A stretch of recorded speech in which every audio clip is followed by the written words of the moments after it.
The Auditor General of the Ghana Audit Service, Mr. Richard Quartey, has stressed the need for state institutions to be accountable and responsible for their decisions and actions. Mr. Quartey was speaking at the 3rd Annual Accountability Lecture in Accra. The lecture was on the theme Accountability and Emerging Principles of Democratic Governance. The mandate of the Audit Service is to promote good governance in the areas of transparency, accountability and probity in the public service.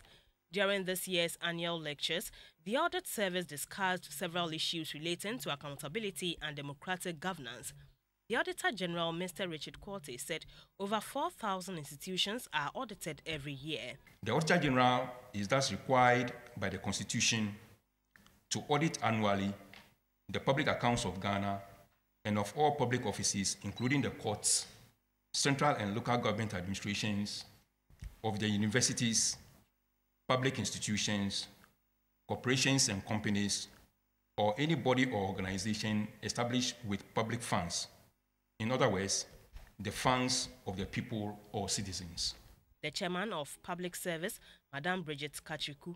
Good governance also implies that public service organizations, their leadership and staff, have clearly defined functions and roles, and that each individual is clear about his or her responsibilities and those of others, as well as his or her relationships with others in the organization. The Minister for Information, Mr. Fritz Bafo, emphasized the need to promote good governance and accountability in the public service and also manage information as a tool for accountability. The chairman of the Council of State, Professor Kofi Awono, said the structures of the Auditor General is not weak, but the leadership of some public service is weak. More often than not, people who are given responsibility in public office have not been properly assessed, evaluated by those who give them those responsibilities. Institutions are never born per se weak. They are human institutions in the long run. In that concept, in that context, the interplay between the human beings and institutions becomes a paramount factor.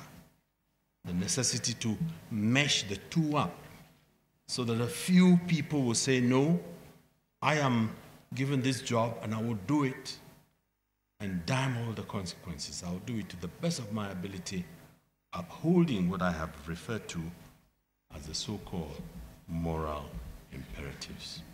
The Executive Secretary of IDEC, Dr. Emmanuel Akwete, and a member of NDPC, Professor Yaw Agyeman-Badu, spoke on partnership for sustainable accountability and participatory accountability.